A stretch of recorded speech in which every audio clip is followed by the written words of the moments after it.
Kyle Randall. I'm from the Andersons, based out of Maumee, Ohio. Anybody here the Andersons in here? We're a agribusiness company. It's kind of funny, in Toledo and Columbus, everybody thinks we're a retail company because we have some retail stores. We're kind of like a Menards mixed with a Lowe's, mixed with a food store type of a thing. You leave Toledo and you go into the grain belt, and we're a grain company. Nobody knows we have retail stores at all. We're actually more than just a grain company, but that's really the origin of where we started in 1947, was as a grain delivery point. We're a store and forward for grains, grain, soybeans, wheat. It at one point was 60 to 70% of our company revenue. It's been ratcheting down a little bit over the years, but more as some of the other factions of our business actually grow. So outside of grain, we've gotten into the ethanol space. You know, that became big in 2007, 2008. That's really taken off for us. Plant Nutrient Group started probably the late 50s. Plant Nutrients is fertilizer. So it's a core component of getting the grain that we have. And then we got into rail car leasing, actually, and that was kind of a different one for us to get into. But we take a lot of the grain from our facilities and we would send it down to New Orleans for shipment overseas. And so we actually pioneered this concept of a unit train, and we'd load up trains with grain and we'd take it down to New Orleans, and then the trains would go all the way over to the phosphate mines in Florida, load up with fertilizer, and come back north. We decided that at some point that maybe we should start leasing out these rail cars and seeing how that business grown. We've actually grown now to be the 8th largest rail car provider in the United States, outside of your big rail car, your tier 1 rail providers that are out there. And it's become a much larger portion of our business as well, and people really don't understand when they hear about it. So we're an SAP shop, but only since 2014. We are on legacy systems out the wazoo. We've got somewhere north of 14 ERP systems in our inventory, and we're going through a bit of an IT transformation. We were a very staid company on really old technology for a very long time. Our grain accounting system was custom written in 1978 in COBOL on HP 3000s. I can help there. Thank you. And we still have it today, and we're trying to get off of that system onto SAP. Well, that's not the only one. We've got several others. We've got Bond. We've got some very ag-specific packages that are out there. But we're trying to rationalize our ERP footprint and go into SAP. And so we're dealing with all the fun/pain involved with an SAP implementation, which the people in the room on SAP probably understand. Our SAP footprint in general is ECC, the Business Warehouse, CRM. We bought into a new tool they have called Master Data Governance, which was their light version of Master Data Management. We're using BobJ. We're using business planning and consolidation, although we're only using the consolidation portion of that.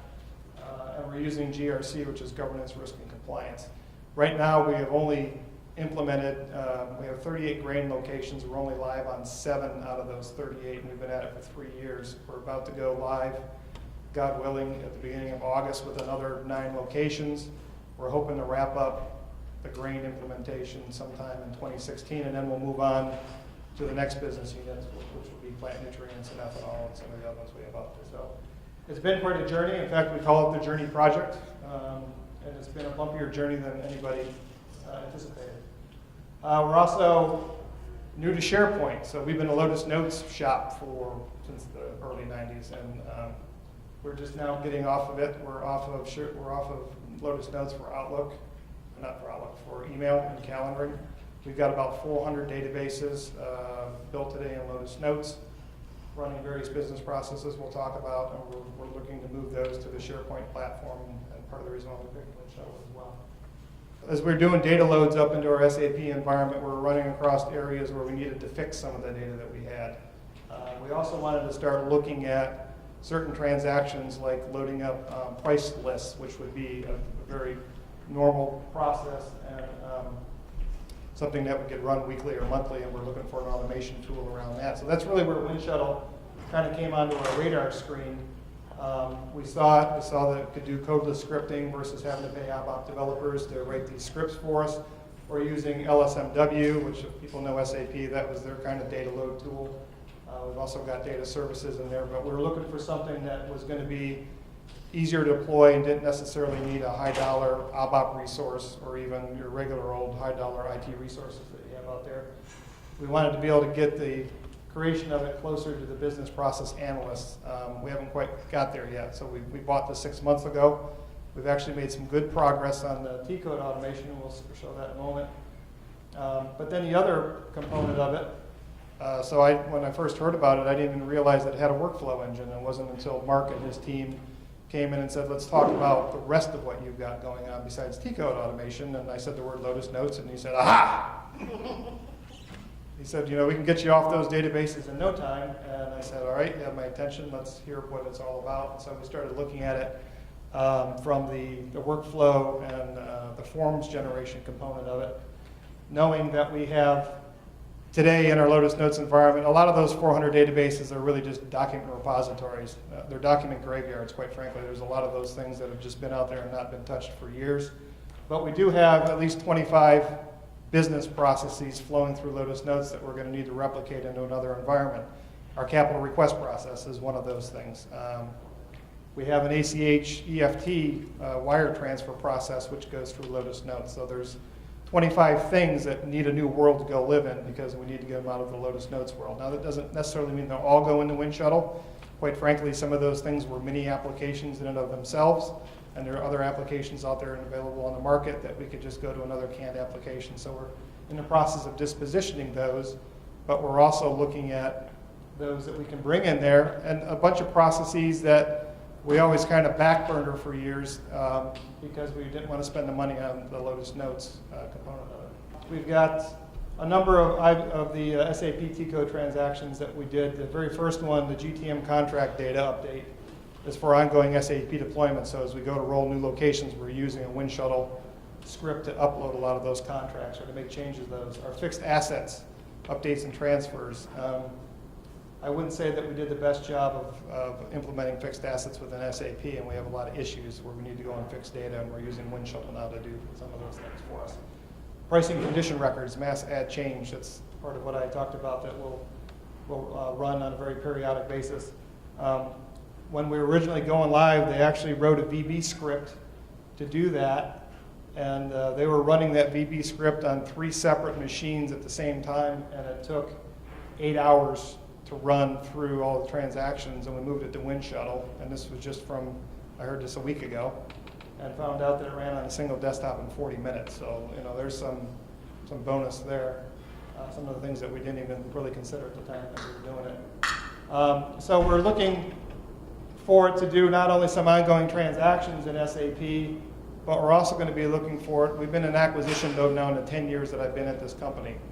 I've done 11 acquisitions in 10 years. And we're looking for a very repeatable process for doing a lot of data conversions into our SAP environment. And so a key component of our acquisition playbook, if you will be Winshuttle going forward. Vendor master updates as well. We're updating some of our custom fields that we put in there. I mentioned to you that we're using MDG, which is their MDM Lite component. We painted ourselves into a bit of a corner with MDG. When you get MDG, there's 2 ways you can load it. You can load it directly into ECC and it sits on top of your ECC environment, or you can run it standalone and then you can connect it to other systems. We chose to load it directly into ECC because it was going to be cheaper, so we made a penny-wise, pound-foolish decision there. And now we can't update MDG without updating ECC. Well, we can't update ECC because we've done so much customization to SAP now. Our regression testing cycle would be anywhere from 9 months to a year. So we've been stuck on the original version of MDG that we installed in 2011.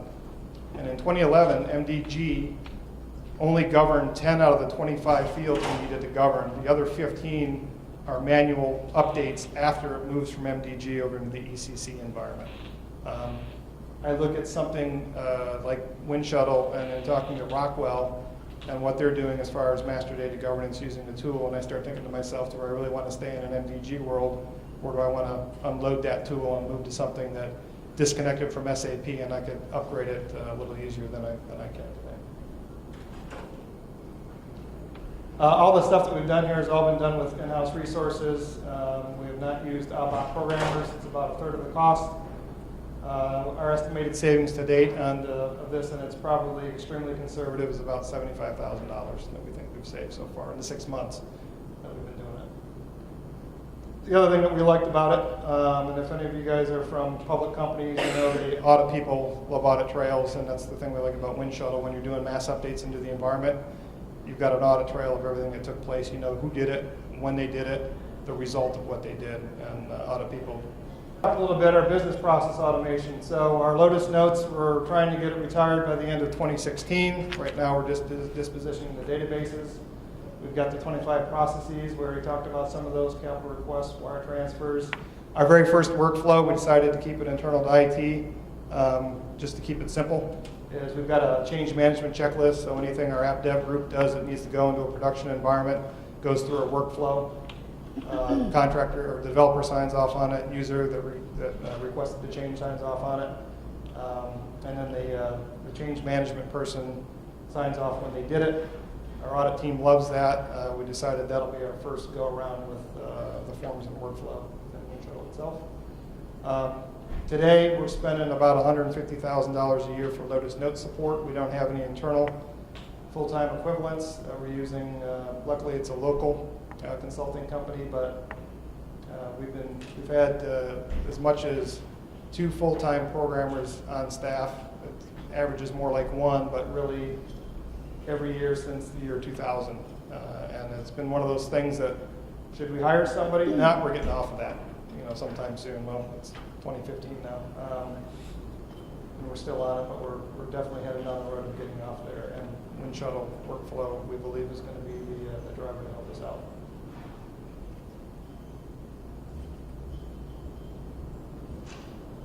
Part of the reason why we want to move to this and not use SharePoint workflow, our understanding, and since we're new to SharePoint, we really hadn't had any understanding prior to this, workflow is getting easier to do in SharePoint as they move through the releases. 2013 is easier than 2010.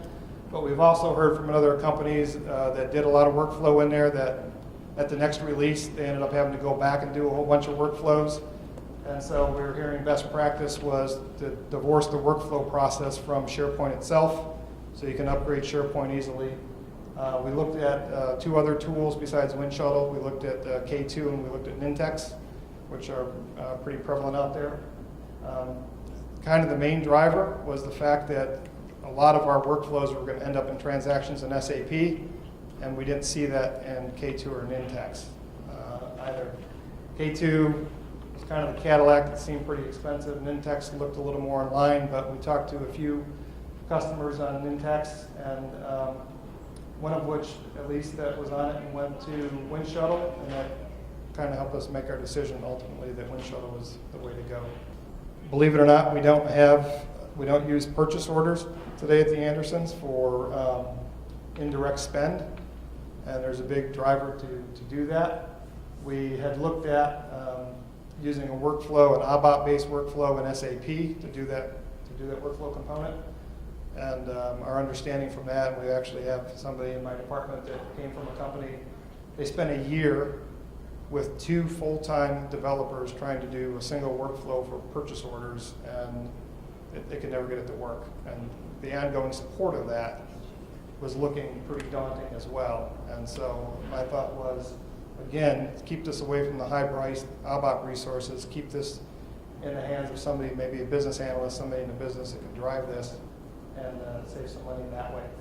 Manual journal entry, reviews, and approval. We actually paid for a really expensive customization in SAP for what they call their park and post process. So park is create the manual JE, park it, somebody goes and reviews it, and then they post it. Unfortunately, it didn't work the way we really wanted it to work, and not the way our auditors wanted it to work either, so we paid for about a 600-hour customization of park and post to make it work. And when we saw what they were doing in the Winshuttle, it's like, wish we would have talked to you about a year prior before we did that. So it's one of those customizations we're hoping we can take out of the environment and go to Winshuttle to help us out with that. Capital request processing is kind of a no-brainer. We already have it in Lotus Notes. That'll move over. This next one is what I was just talking about with MDG. We haven't really dove into it completely yet, but that is my thought. Can we replace MDG and go with Winshuttle? And then last but not least is just the acquisition-related data loads and conversions.